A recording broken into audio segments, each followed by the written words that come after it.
When it comes to balancing the civs in Age of Empires 2, it's usually well done in the sense that most civilizations are relatively balanced at high level and at low level, and the win rates will fluctuate somewhere from like 45% to 55% for most civilizations and at most elo brackets. However, there's one civ specifically that is absolutely the outlier in such an insane way that it's basically the sorest of thumbs when looking at the stats and taking a look at the numbers. And that civ is the Chinese. And what I'm about to show you, I was shocked when I saw it. I couldn't believe it. I was looking through the stats and it was way worse than I could have ever imagined. And it leads me to think that the Chinese as a civilization are actually impossible to balance correctly across all elo levels. And the reason for that is that the Chinese will be really good in the hands of a pro player. In fact, the better you are at Age of Empires 2, the better you will be with the Chinese. And the worse you are at AO2, or let's say the newer you are, the worse the Chinese will perform in your hands. And so it gets to the point where the Chinese are either the best civ in the game or the worst civ in the game, and the stats absolutely support this. Let's take a look. So the Chinese win rates at 1900 plus, so let's say like the top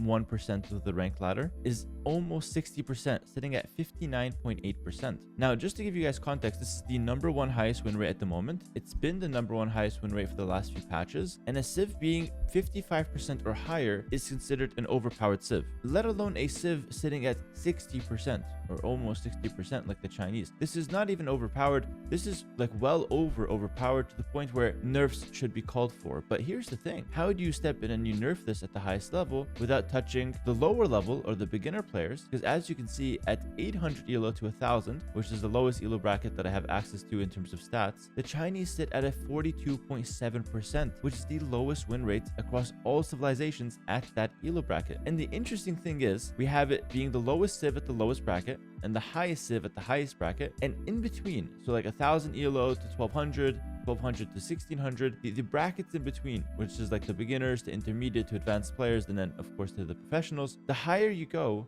the higher the Chinese win rate. It's a 1-to-1, like it's literally a straight line. But the Chinese, the higher your elo goes, the higher the win rate goes. And it's fascinating to see because it's one of those things where no other civ in the game really behaves like this. Like, we'll take a look at another example here. We have the Khitans, one of the new civs from the expansion. You'd think that it's a hard civ to play, but if you take a look at the 1900 plus with the Khitans, it has a 57.5% win rate at the moment. So it's clearly a higher tier civilization. And as I mentioned earlier, it could be considered overpowered because it has higher than 55% win rate. And then if you look at the 800 elo bracket for the Khitans, it sits at 65.6%. So an even bigger problem. The Khitans are absolutely broken there, it seems. But as you can see in both cases, the Khitans are really well performing. It's not like it's horrible in one area and then great in another area. It's just great and then greater in another area. So it's doing well across all elos. And if you take a look at the different elos for the Khitans, like the mid elos and whatnot, you'll see that it hovers around 55% for the most part. So the Khitans are consistently performing well at the moment. And the reason for that is probably at the highest elo, the economy is carrying them, the cavalry is carrying them, they have really good options. And at lower elo, I suspect it's the Liao Dao, the unique unit that's carrying them, because that unit is absolutely insane. So I think with the Khitans, we have a very interesting thing going on. But the idea is,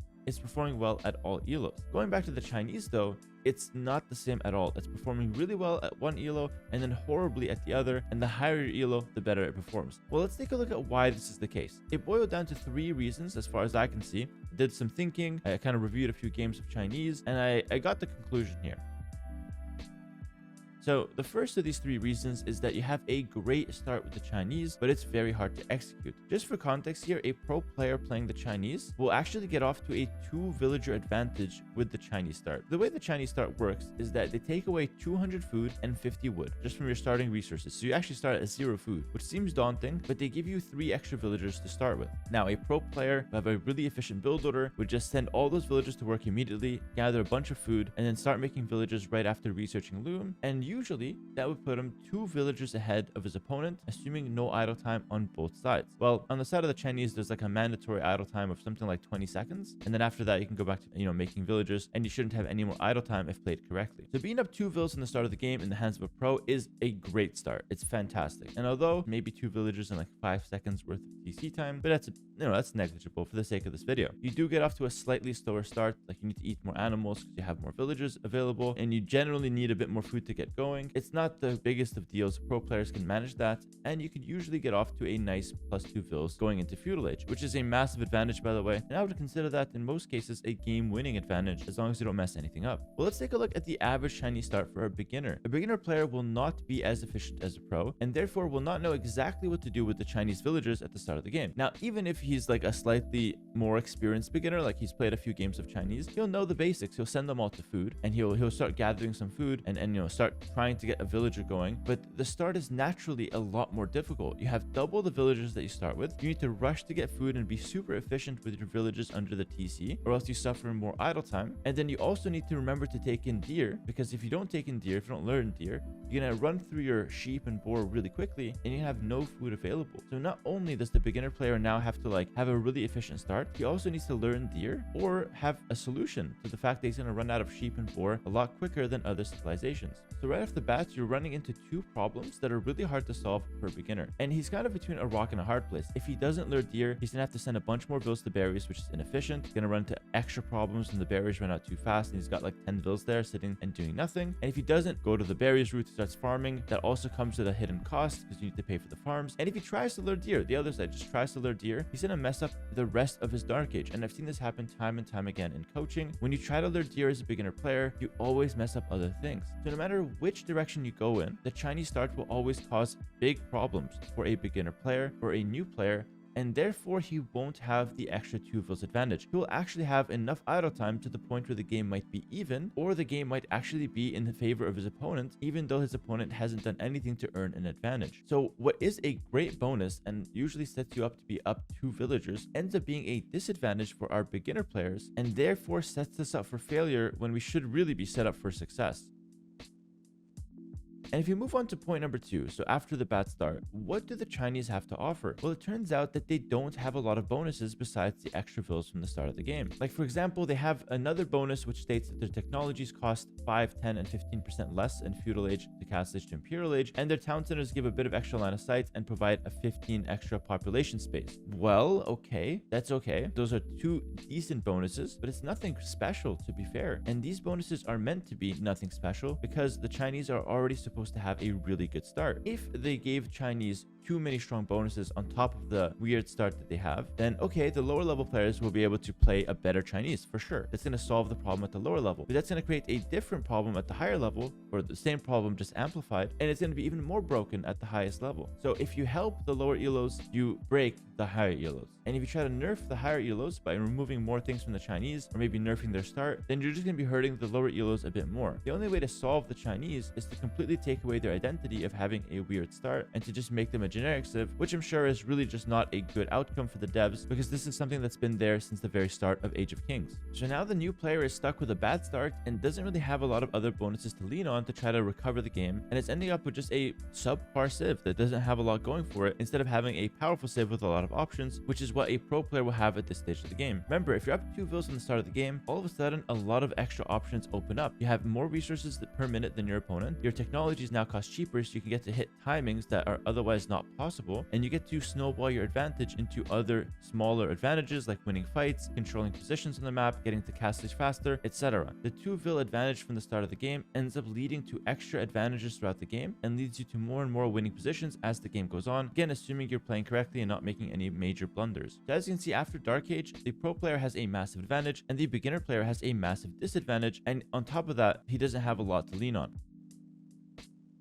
Moving on to the third and final reason is that the Chinese have a lot of options in their kit. They're a very versatile civilization, and they don't rely on one specific unit or one specific line of units. Like, for example, they have access to the Arbalest line fully upgraded, which is fantastic, but they also get Elite Skirm fully upgraded, they also get Cavalier and Light Cav fully upgraded, and they also get Champions and Halberdiers. Not to mention their strong Scorpions, their Siege Ram, their new addition, the Fire Lancer, and of course their unique unit, the Chukunu. Tons of options to pick from. However, the caveat here is that you have no one power unit or no one clear game plan. Like, for example, the Franks would have a clear game plan: Paladin and then throwing Axeman or Hand Cannoneer to counter Halbs. Simple, solid, and you have a clear power unit to go for. The Chinese don't have that. They have a mix of units that are all really good, but it doesn't have a clear and obvious game plan, so therefore is a difficult civ to play. This results in the newer player, the beginner player, having a tough time deciding what unit to go for, and oftentimes might go for the wrong thing or try to mix too many different things and ends up with a composition that's hard to control, and therefore makes the game a lot harder for him and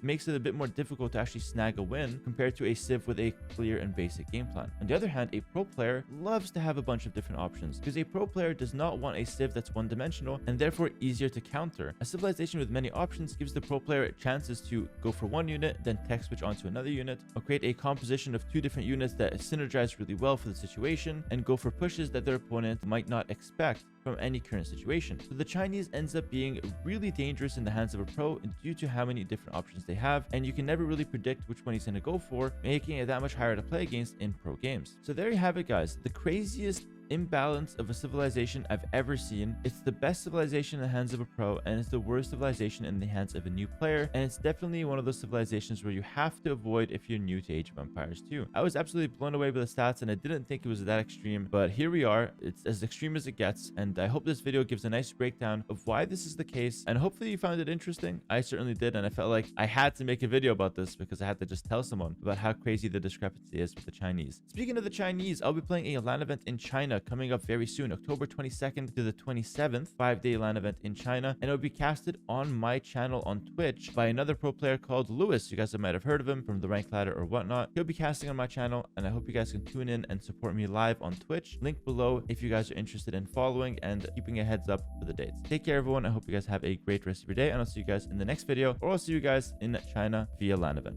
Take care, and bye for now.